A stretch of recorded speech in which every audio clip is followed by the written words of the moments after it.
అందరికీ నమస్తే అండి. Welcome to Subhash journalist. YSRCP అధినేత మాజీ ముఖ్యమంత్రి వైఎస్ జగన్మోహన్ రెడ్డి గారికి కమ్మటి ప్రేమ పుట్టుకొచ్చిందా? అంటే కమ్మ సామాజిక వర్గం మీద సడన్గా ఈ ప్రేమ ఎందుకు వచ్చింది? అసలు వైఎస్ఆర్సీపీ అధినేత నయా స్ట్రాటజీ ఎలా ఉండబోతుందనే దాని గురించి చర్చిద్దాం. వైఎస్ఆర్సీపీలో ముందు నుంచి కూడా కమ్మ సామాజిక వర్గానికి పెద్దగా ప్రాధాన్యత లేదు. 2019 ఎన్నికలకు ముందు అంటే జగన్ గారు పాదయాత్ర చేసినప్పుడు కమ్మ సామాజిక వర్గానికి ఎక్కువ ప్రాధాన్యత దక్కుతుంది. తెలుగుదేశం ప్రభుత్వంలో కాంట్రాక్టుల కాడ నుంచి, ప్రమోషన్ల కాడ నుంచి పదవులన్నీ కూడా ఒకే సామాజిక వర్గానికి కట్టబెడుతున్నారన్న ప్రచారం ఎక్కువగా చేశారు. అంటే జగన్మోహన్ రెడ్డి గారు చేసిన ప్రచారం కావచ్చు, వైఎస్ఆర్సీపీ కొంచెం యాంటీ కమ్మ స్ట్రాటజీతో వెళ్ళింది. 2019 ఎన్నికల్లో జగన్మోహన్ రెడ్డి గారు భారీ మెజార్టీతో అధికారంలోకి రావడానికి గల కారణాల్లో ఇది కూడా బాగా పనిచేసింది. ఎవరు అవునన్నా కాదన్నా ఇది జగమెరిగిన సత్యం. 2019లో భారీ మెజార్టీతో జగన్ గారు ముఖ్యమంత్రి అయిన తర్వాత ఆయన క్యాబినెట్లో ఒక కొడాల నాని గారికి మాత్రమే, కమ్మ సామాజిక వర్గం నుంచి కొడాల నాని గారికి మాత్రమే మంత్రి పదవి ఇచ్చారు. అయితే 2.5 సంవత్సరాల తర్వాత క్యాబినెట్లో మార్పులు చేర్పులు చేసినప్పుడు కొడాల నాని గారికి ఒకే ఒక ఉన్న కమ్మ సామాజిక వర్గానికి క్యాబినెట్లో ఉన్న ఆ ఒక్క పదవి కూడా తీసేశారు. అంటే చివరి 2 సంవత్సరాలు జగన్మోహన్ రెడ్డి గారి క్యాబినెట్లో కమ్మ సామాజిక వర్గానికి ఎలాంటి ప్రాతినిధ్యం లేదు. అంటే రాష్ట్ర విభజన ఎప్పుడో మద్రాసులో 1956లో మద్రాసు నుంచి ఉమ్మడి ఆంధ్రప్రదేశ్ విడిపోయినప్పటి నుంచి కమ్మ సామాజిక వర్గ ప్రాతినిధ్యం లేకుండా కొనసాగిన ఏకైక క్యాబినెట్ ఎవరిదంటే జగన్మోహన్ రెడ్డి గారిదే.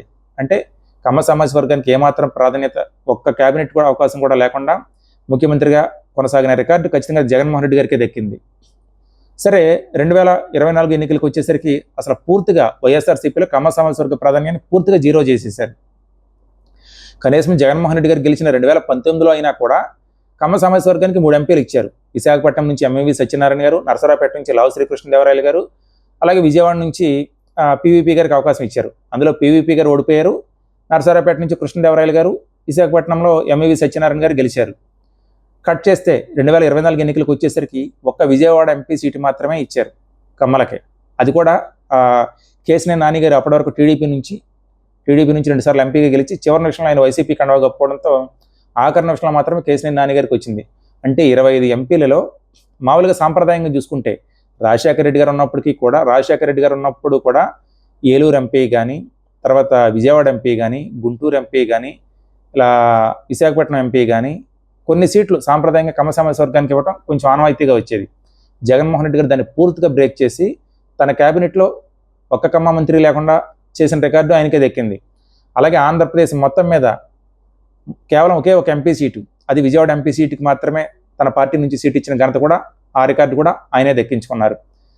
అయితే ఎన్నికల్లో ఓటమి తర్వాత ఆయన పూర్తిగా కమ్మ సామాజిక వర్గానికి వ్యతిరేకంగా వెళితే మంచి ఫలితాలు వస్తాయని చెప్పి ఆయన ఆ స్ట్రాటజీతో వెళ్ళారు. 2019లో అది వర్కౌట్ అయింది. కానీ 2024 ఎన్నికలకు వచ్చేసరికి ఒక ఎంపీ సీట్ ఇచ్చారు.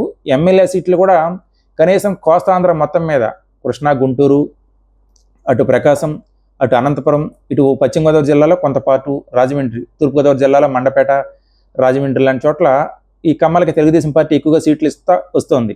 అంటే కనీసం ఒక 30 సీట్లు తెలుగుదేశం పార్టీలో 30 నుంచి 32 ఆ రేంజ్లో సీట్లు కమ్మలకి ఇస్తున్నారు. అయితే వైఎస్ఆర్సీపీలో 2024 ఎన్నికల్లో ఎప్పుడూ లేనంతగా 175 అసెంబ్లీ నియోజకవర్గాలు ఉంటే కమ్మ సామాజిక వర్గానికి కేవలం 9 సీట్లే ఇచ్చారు. అది కూడా విశాఖపట్నం తూర్పులో ఆ ఎంపీపీ ఎంవి సత్యనారాయణ గారు పోటీ చేశారు ఒకటే, దెందులూరు నుంచి కొటార అబ్బాయి చౌదరి గారు 2, ఉమ్మడి కృష్ణా జిల్లా మొత్తం మీద గన్నవరంలో వంశీ గారు, గుడివాడలో కొడాల నాని గారు, అలాగే విజయవాడ తూర్పులో దేవినేని అవినాష్ గారు 5, ఉమ్మడి గుంటూరు జిల్లాలో తెనాలి అన్నాబత్తిన శివకుమార్ గారు 6, ఇనుకొండలో బొల్లా బ్రహ్మనాయుడు గారు 7, పెదకొరపాడులో నంబూరు శంకరరావు గారు 8, చీరాల్లో కరణ వెంకటేష్ గారు 9. ఈ 9 సీట్లే ఇచ్చారు కమ్మలకి. ఈ 9 మందిలో ఒక్కరు కూడా విజయం సాధించలే, అది వేరే విషయం. కట్ చేస్తే ఇప్పుడు పార్టీ ఓటమి తర్వాత కమ్మ సామాజిక వర్గం మీద జగన్కి కొత్తగా ప్రేమ పుట్టుకొస్తున్న వాతావరణం కనిపిస్తోంది. కమ్మలకి ఎక్కువగా కొంచెం ప్రాధాన్యత కల్పించే, అంటే ఆ విషయంలో ఆయన మనసు కొంచెం మారింది, ఆయన తీరు మారినట్టుగా కనిపిస్తోంది. అంటే ఉమ్మడి కృష్ణా జిల్లాలో గత ఎన్నికల్లో పెనమలూరు, జగ్గైపేట సీట్లు వేరే వ్యక్తులకు ఇచ్చారు. జగ్గైపేట నుంచి ఉదయభాని గారు పోటీ చేశారు, పెనమలూరు నుంచి జోగి రమేష్ గారు పోటీ చేశారు. ఇప్పుడు ఆ 2 సీట్లు కూడా, ఆ 2 సీట్లలో వైఎస్ఆర్సీపీ నుంచి కమ్మ సామాజిక వర్గానికి చెందిన వారిని అభ్యర్థులుగా ఎంపిక చేశారు. పెనమలూరులో దేవభక్తిని చక్రవర్తి గారు, జగ్గైపేటలో తన్నీరు నాగేశ్వరరావు గారు అక్కడ కొత్తగా ఇన్ఛార్జీలుగా వచ్చారు. అంటే ఉమ్మడి కృష్ణా జిల్లాలో గుడివాడ 1, గన్నవరం 2, విజయవాడ తూర్పు అవినాష్ గారు 3, పెనమలూరు 4, జగ్గైపేట 5. ఈ 5 సీట్లతో పాటు ఇక రేపు మాపు పరిశీలిస్తే విజయవాడ ఎంపీనిగా ఎవరైనా బలమైన వ్యక్తి, కమ్మ సామాజిక వర్గానికి చెందిన వ్యక్తి ఎవరైనా దొరికితే వాళ్ళకు కూడా ఇవ్వాలన్న ఆలోచనలు అయితే జరుగుతున్నాయి. అంటే కృష్ణా జిల్లాలో 5 సీట్లు, మొన్న ఎన్నికల్లో 3 సీట్లు ఇచ్చారు, ఇప్పుడు 2 సీట్లు అదనంగా పెంచడంతో పాటు ఎంపీగా ఎవరైనా బలమైన వ్యక్తి దొరుకుతారని చెప్పి ఆలోచన జరుగుతుంది. అలాగే గత ఎన్నికల్లో అద్దంకి సీట్ను ఎక్కడో పల్నాడు జిల్లా నుంచి తీసుకొచ్చిన హనుమీరెడ్డి గారికి ఇచ్చారు.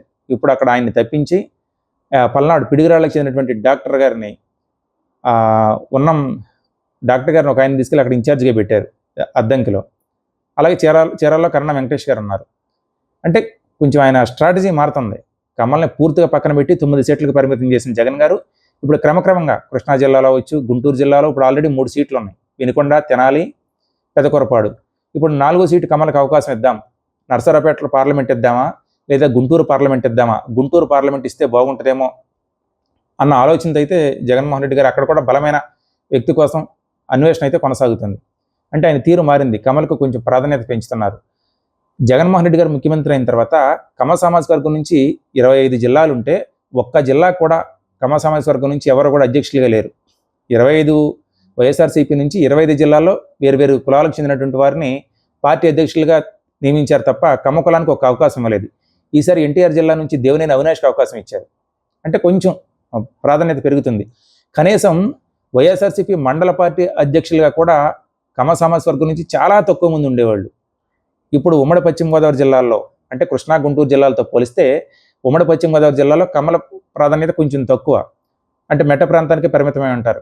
అక్కడ కూడా కమ్మలకు ప్రాధాన్యత పెంచుతున్నారు. ఇప్పుడు కామరకోటలో రాయంకుల సత్యనారాయణ గారు అవ్వచ్చు, లింగపాలెం చింతలపూడి నియోజకవర్గం కామరకోట మండలానికి రాయంకుల సత్యనారాయణ గారు, అలాగే లింగపాలెం మండలానికి అన్నపనేని శాంతారావు గారు, అలాగే దెందులూరు నియోజకవర్గంలో యువజన విభాగం అధ్యక్షుడిగా ఉన్న కామిరెడ్డి నాని గారిని దెందులూరు మండల పార్టీ ప్రెసిడెంట్గా ఉన్నారు, అలాగే పెదవేగి మండల పార్టీ ప్రెసిడెంట్.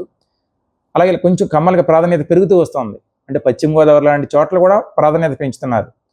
అలాగే ఉమ్మడి కృష్ణా జిల్లాలో విజయవాడ తూర్పులో కావచ్చు, ఇటు పెనంలూరు నియోజకవర్గంలో కావచ్చు, నందిగామ జిల్లాలో కూడా 2-3 చోట్ల మండల పార్టీ అధ్యక్షులుగా కమ్మ సామాజిక వర్గానికి చెందిన వారిని నియమించారు. అంటే కొంచెం ఇట్లా ప్రాధాన్యత పెంచుతూ వస్తున్నారు. అయితే ఈ ప్రాధాన్యత ఇలాగే కంటిన్యూ అవుతుందా? వచ్చే ఎన్నికల్లో కమ్మ సామాజిక వర్గానికి ఇప్పుడు ఏదైతే సీట్లు కేటాయించారో ఆ సీట్లు ఇస్తారా? అంటే గుంటూరు పార్లమెంటు, విజయవాడ పార్లమెంటు లాంటివి కేటాయిస్తారా?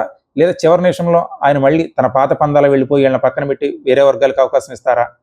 ఆయన స్ట్రాటజీ ఎలా ఉండబోతుంది? ఇప్పటికైతే మారుతున్నట్టు కనిపిస్తోంది. కమల్ని కొంచెం ఓన్ చేసుకున్నాం, వాళ్ళని కూడా కలుపుకెళ్దాం, వాళ్ళకి అవకాశం ఇద్దాం, వాళ్ళ బలం ఉన్న చోట అన్న ఆలోచన జగన్మోహన్ రెడ్డి గారికి ఉన్నట్టుగా కనిపిస్తోంది. అయితే చివరికి వచ్చేప్పటికి ఎన్నికల నాటికి కూడా ఇదే పందాలు వెళ్తారా, లేదా ఆయన మళ్ళీ తన పాత పందాలు వెళ్తారా అన్నది చూడాల్సి ఉంది. నా వీడియో మీకు నచ్చినట్లయితే ప్రతి ఒక్కరు లైక్ చేసి మీ అభిప్రాయాన్ని నిర్మోహమాటంగా, నిష్పక్షపాతంగా కామెంట్ చేయండి. నా ఛానల్ ప్రతి ఒక్కరు సబ్స్క్రైబ్ చేసుకోండి. Thank you.